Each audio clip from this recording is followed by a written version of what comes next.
It's January 13th, 2026. Welcome to YesToHellWith.com. Here's a summation of today's video. Order is not protection, and it does not control the system. It controls only your participation when the system acts anyway.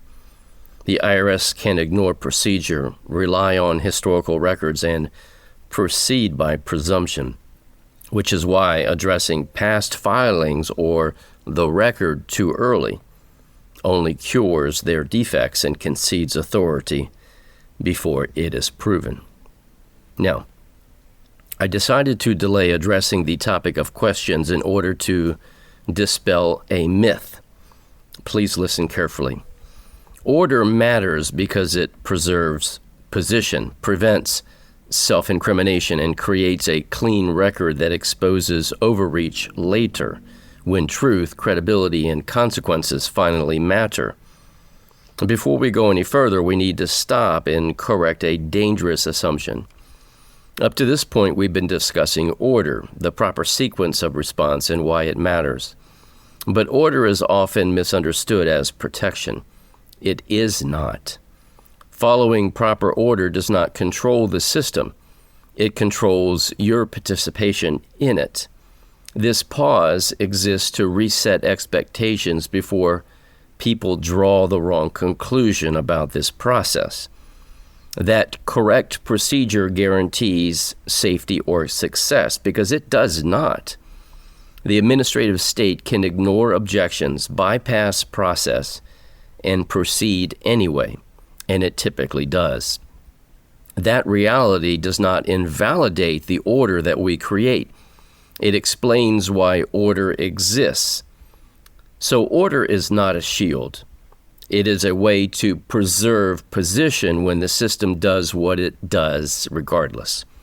So before we continue into the mechanics of questions, records, and timing, this clarification has to be made. What follows is not encouragement. It is not reassurance. And it is not a promise. It is a description of reality and why order still matters even when order is ignored. Yes, the IRS can ignore procedure, ignore objections, ignore unanswered questions, and proceed anyways. They can assess without responding. They can enforce without resolving disputes. They can levy while jurisdiction is contested. They can litigate without ever curing defects. This happens routinely, and it is regrettable.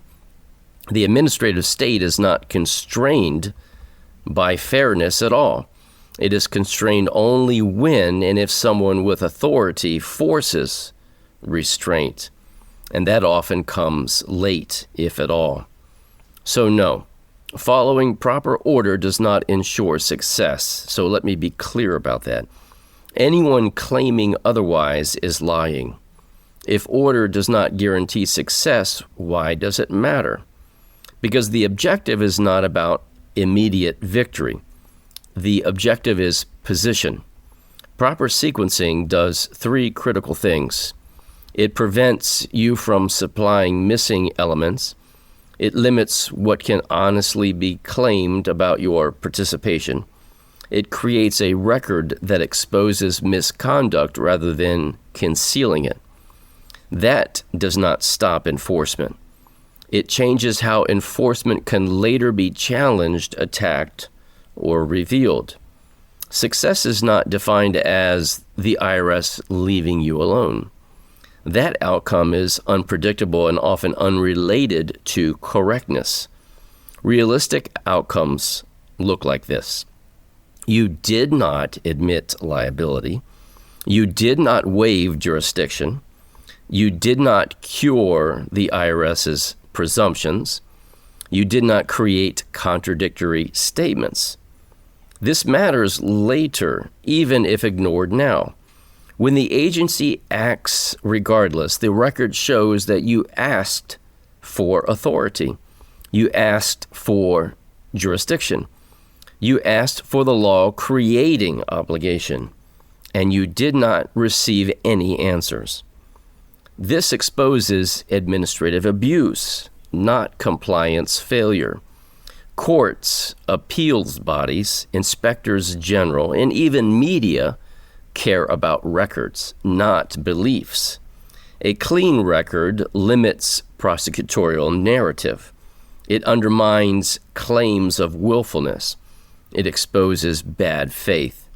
And it preserves credibility. This does not guarantee relief, but without it, relief is almost impossible.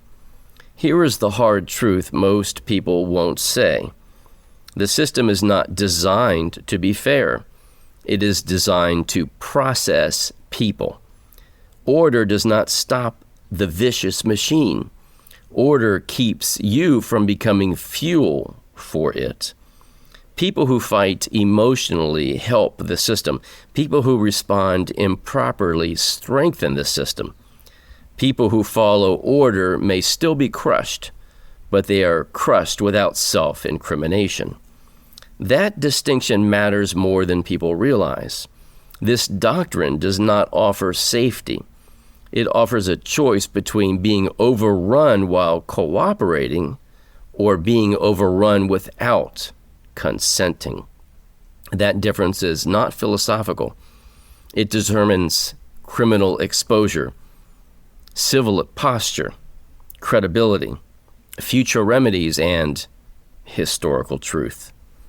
Following proper order does not guarantee protection. It does not stop abuse. It does not prevent enforcement. What it does is preserve position, protects credibility, limits damage, exposes misconduct, and keeps the record honest. And when the system overreaches anyway, as it often does, that is when truth finally matters. And as always, may truth reign supreme.